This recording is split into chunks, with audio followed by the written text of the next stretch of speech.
नमस्कार दोस्तों। आज हम यूजीसी नेट का पेपर 1 सॉल्व करेंगे, जिसमें कि 50 क्वेश्चन आते हैं और हर एक क्वेश्चन के 2 नंबर होते हैं।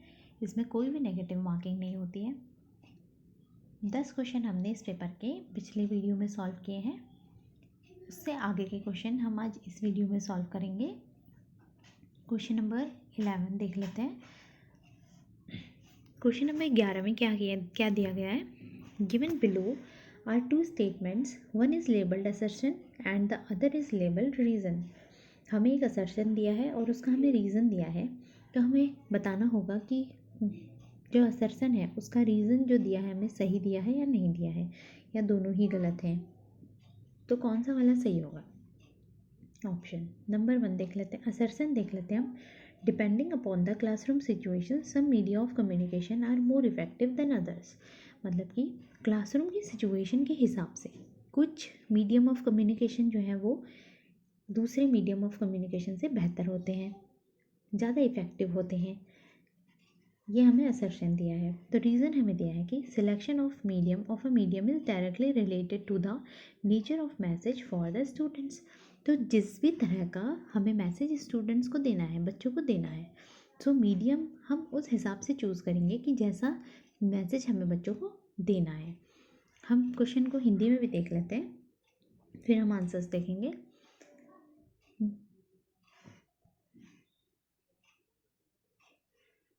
नीचे 2 कथन दिए गए हैं, जिसमें से एक अभिकथन है और दूसरा उसका तर्क है। तो अभिकथन पढ़ लेते हैं हम पहले।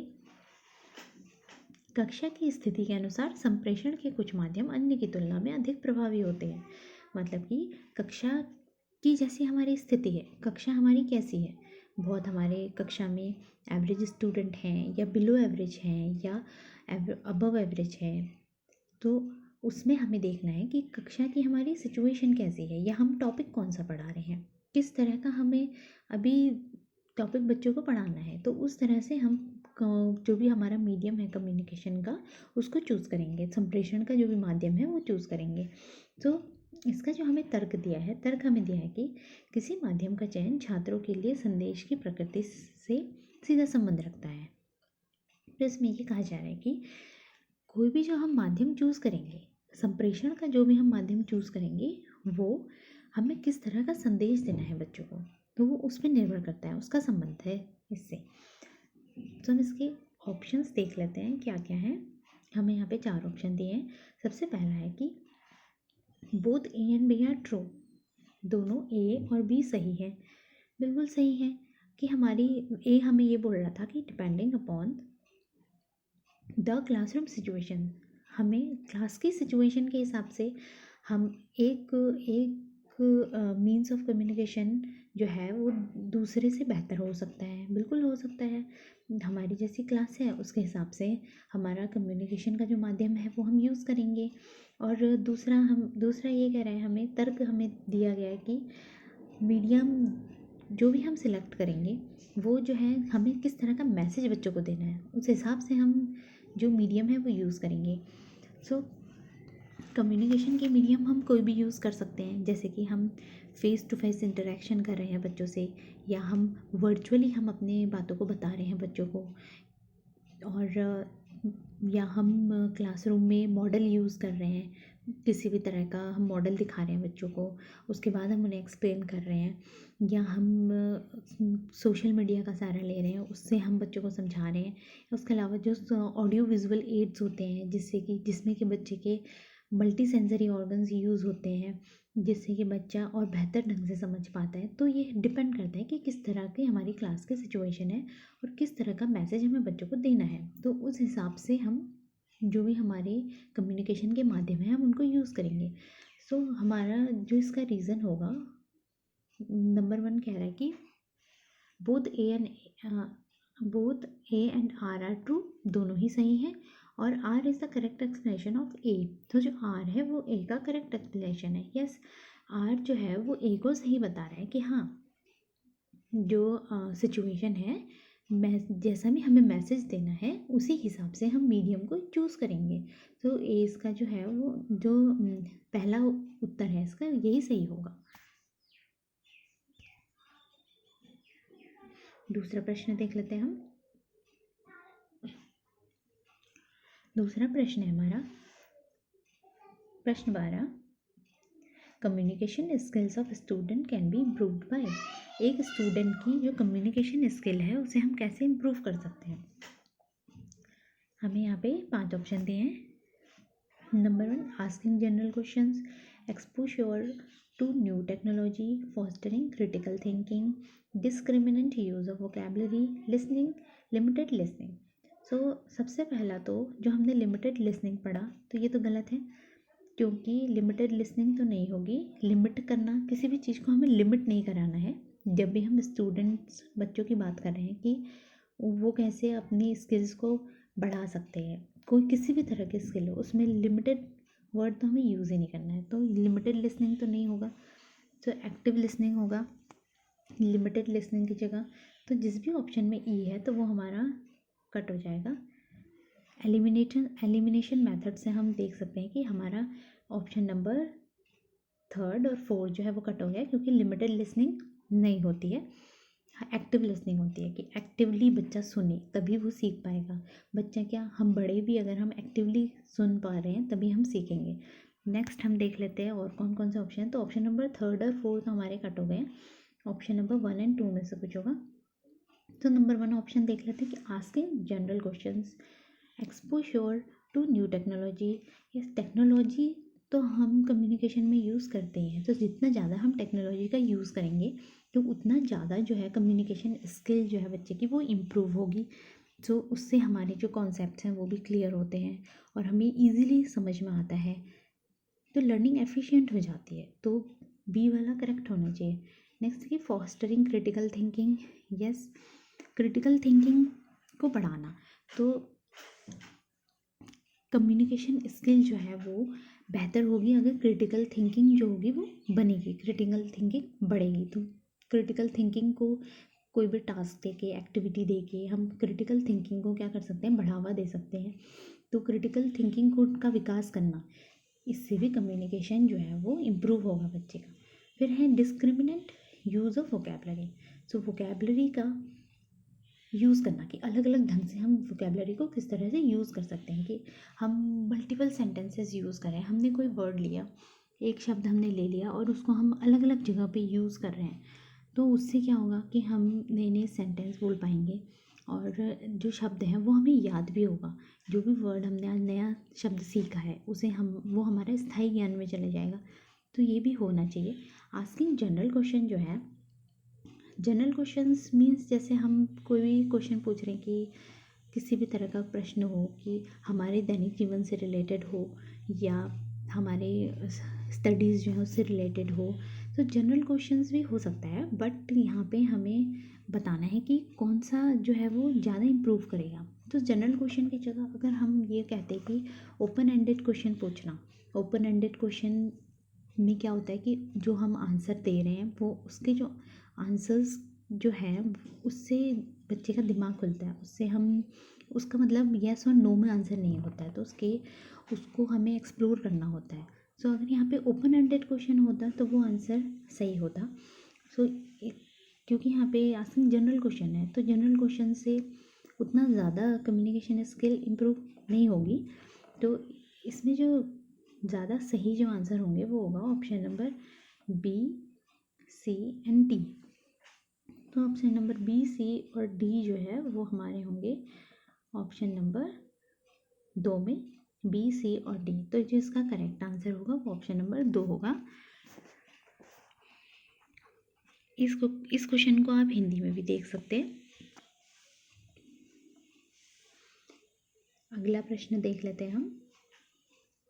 Structured classroom communication can be categorized as. So हमें यहाँ पे कम्युनिकेशन के टाइप्स दिए हैं। हमें बताना है कि स्ट्रक्चर्ड क्लासरूम कम्युनिकेशन जो होती है वो इनमें से कौन सी होती है। सो व्यवस्थित कक्षा संप्रेषण को कहा जा सकता है। सो कक्षा में जो एक व्यवस्थित संप्रेषण चलता है, कम्युनिकेशन चलता है, तो वो किस तरह का होता है। कम्युनिकेशन जो है वो कई टाइप के होते हैं। हमें यहाँ पे नंबर सबसे पहला जो हमें ऑप्शन दिया है वो इंटरपर्सनल कम्युनिकेशन दिया है। सबसे पहले हम इंट्रा पर्सनल कम्युनिकेशन समझ लेते हैं कि इंट्रापर्सनल कम्युनिकेशन क्या होता है? इंट्रा मतलब होता है कि अपने आप से, सेल्फ। सो जब हम अपने आप से कम्युनिकेट करते हैं तो उसे हम इंट्रापर्सनल कम्युनिकेशन कहते हैं, और इसे ऑटो कम्युनिकेशन भी कहते हैं। AUTO, ऑटो, ऑटो कम्युनिकेशन भी कहते हैं और इंट्रा पर्सनल कम्युनिकेशन भी कहते हैं। सो एक तो ये हो गया कि जब हम जैसे किसी क्लासरूम में, एक क्लासरूम है जिसमें एक बच्चे ने कुछ पेंटिंग बनाई, और जब वो खुद ही पेंटिंग को देख रहा है और खुद ही अपने आप को कह रहा है कि हाँ मैंने बहुत अच्छी पेंटिंग बनाई है, तो वो जो चाइल्ड है वो अपने आप को ही एडमायर कर रहा है। तो इस तरह का जो कम्युनिकेशन होगा वो इंट्रापर्सनल कम्युनिकेशन होगा। इंट्रा, खुद को एडमायर करना, ठीक है, इसे हम ऑटो कम्युनिकेशन भी कहते हैं। सो ये तो इंट्रा कम्युनिकेशन था। फिर हम देख लेते हैं इंटरपर्सनल कम्युनिकेशन क्या होता है, जो यहाँ पे हमें नंबर 1 में जो ऑप्शन दिया है इंटरपर्सनल कम्युनिकेशन। तो इंटरपर्सनल कम्युनिकेशन जो है वो 2 पर्सन के बीच में होता है, जैसे कि टीचर और स्टूडेंट के बीच में जो हो रहा है कम्युनिकेशन, सो वो इंटरपर्सनल कम्युनिकेशन होगा। इसमें क्या है कि 2 लोग हैं और बच्चा जो था, जैसे मैंने एग्जांपल बताया, बच्चा जो था वो अपनी पेंटिंग को अब टीचर के पास लेके गया, देन उसने टीचर को दिखाई, तो टीचर उसे एडमायर कर रही है कि हाँ, या टीचर उसे बता रही है कि हाँ आपने अच्छा बनाया।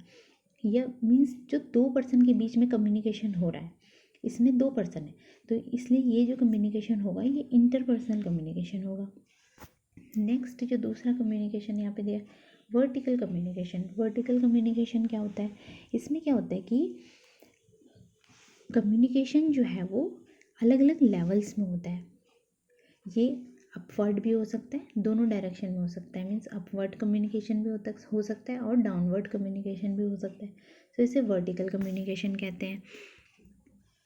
फिर है ग्रुप कम्युनिकेशन। ग्रुप कम्युनिकेशन होता है जब जो क्लासरूम है जिसमें कि जैसे हमने बोला कि बच्चे ने पेंटिंग बनाई, देन टीचर को दिखाने गया, टीचर ने उस पेंटिंग को पूरी क्लास को शो किया, तो यहाँ पे एक ग्रुप को उसने जो पेंटिंग थी वो शो करी।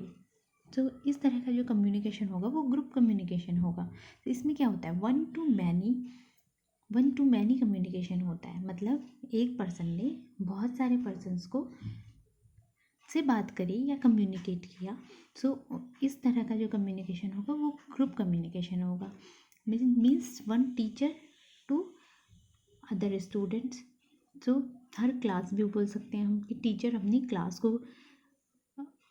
को जो है बता रही है, कम्युनिकेट कर रही है, तो इस तरह का कम्युनिकेशन ग्रुप कम्युनिकेशन होगा। और नेक्स्ट लास्ट कम्युनिकेशन हम देख लेते हैं, cross purpose communication. Cross purpose communication में क्या होता है कि इसमें जब जो 2 पर्सन है वो एक डिफरेंट ही सब्जेक्ट में बात कर रहे होते हैं, अलग ही एक दूसरे को अंडरस्टैंड नहीं कर रहे हैं, और किसी और ही टॉपिक पे सब्जेक्ट ही चेंज हो गया है, डिफरेंट सब्जेक्ट पे बात कर रहे हैं, तो इस तरह का जो कम्युनिकेशन होगा उसे क्रॉस पर्पस कम्युनिकेशन कहा जाएगा। ठीक है। सो यहाँ पर जो हमारा प्रश्न था वो उसमें हमें पूछा था कि स्ट्रक्चर्ड क्लासरूम कम्युनिकेशन कौन सा होगा। सो हमने देखा क्लासरूम जो है वो क्या है, बहुत सारे बच्चों का ग्रुप है ना। सो हमने बोला कि जैसे टीचर है वो अगर अपने पूरे स्टूडेंट से कम्युनिकेट कर रहा है तो वो कौन सा कम्युनिकेशन है, ग्रुप कम्युनिकेशन है। तो इसलिए यहाँ पर जो इसका जो राइट ऑप्शन होगा वो ऑप्शन नंबर 3 होगा कि ग्रुप कम्युनिकेशन हो रहा है यहाँ पर। सो इसलिए स्ट्रक्चर्ड क्लासरूम कम्युनिकेशन जो है वो ग्रुप कम्युनिकेशन है। अगला प्रश्न देख लेते हैं हम, प्रश्न number 14। For effective communication inside a classroom a teacher should embark upon. Hindi में देख लेते हैं, कक्षा में एक प्रभावी संप्रेषण हेतु शिक्षक को डैश द्वारा शुरुआत करनी चाहिए। सो कक्षा में एक जो हमारा संप्रेषण है वो कैसा रहे, प्रभावी रहे, कम्युनिकेशन जो है वो इफ़ेक्टिव रहे, तो टीचर को किस तरह से शुरुआत करनी चाहिए।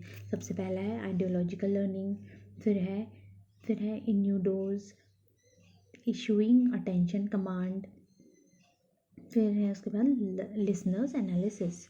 तो सबसे पहला जो हमारा आइडियोलॉजिकल लर्निंग है, तो आइडियोलॉजिकल लर्निंग तो आइडियोलॉजिकल लर्निंग में तो होगा कि जो टीचर है वो बोले जा रहा है और बच्चे जो है वो पैसिव होकर सुन रहे हैं, तो ये तो नहीं है। जिसमें कि नेक्स्ट हमारी है इन्यूडोस का मतलब होता है कि व्यंग करना। हम व्यंग करके क्लासरूम में बात कर रहे हैं, तो व्यंग करके तो हमें बिल्कुल भी बात नहीं करनी है क्लासरूम में, ये तो बिल्कुल ही नहीं होगा ऑप्शन आंसर।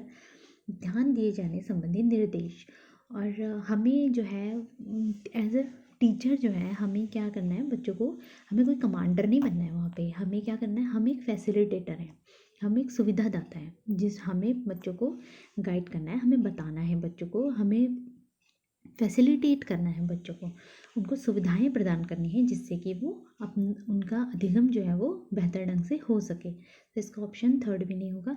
सो जो नेक्स्ट जो हमारा ऑप्शन है, ऑप्शन नंबर 4 कि लर्नर एनालिसिस। तो हमें सबसे पहले लर्नर का एनालिसिस करना है कि जो हमारा लर्नर है वो किस तरह का है, लर्नर को हमारी कैसी लैंग्वेज में समझ में आएगा, किस तरह से हम एक्सप्लेन करें कि बच्चे को इफ़ेक्टिवली समझ में आए।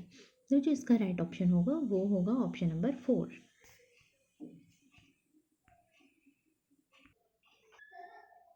क्वेश्चन नंबर 15 देख लेते हैं। The concept of entropy as used in communication is related to. तो एंट्रोपी का जो कॉन्सेप्ट है वो किससे रिलेटेड है, इन ऑप्शंस में से। हिंदी में पढ़ लेते हैं क्वेश्चन को। संप्रेषण में प्रयुक्त होने वाली एंट्रोपी की अवधारणा का संबंध है।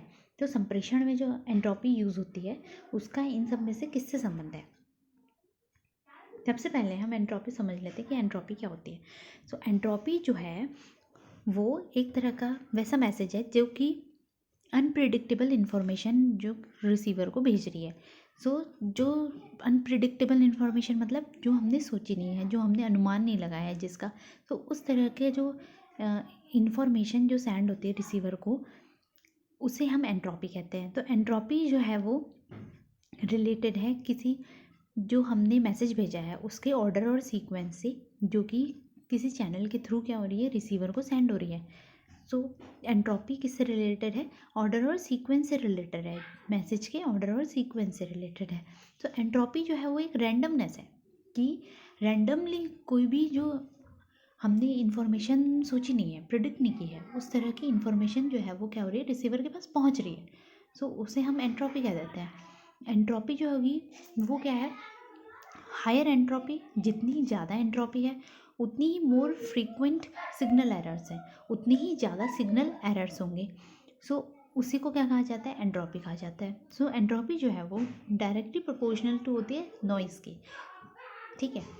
सो ये एंट्रोपी हो गया। तो एंट्रोपी का मीन्स क्या हुआ कि एक ऑर्डर और सीक्वेंस, एक ऑर्डर और सीक्वेंस है जिसमें कि किसी मैसेज को क्या किया जाता है, ट्रांसफ़र किया जाता है।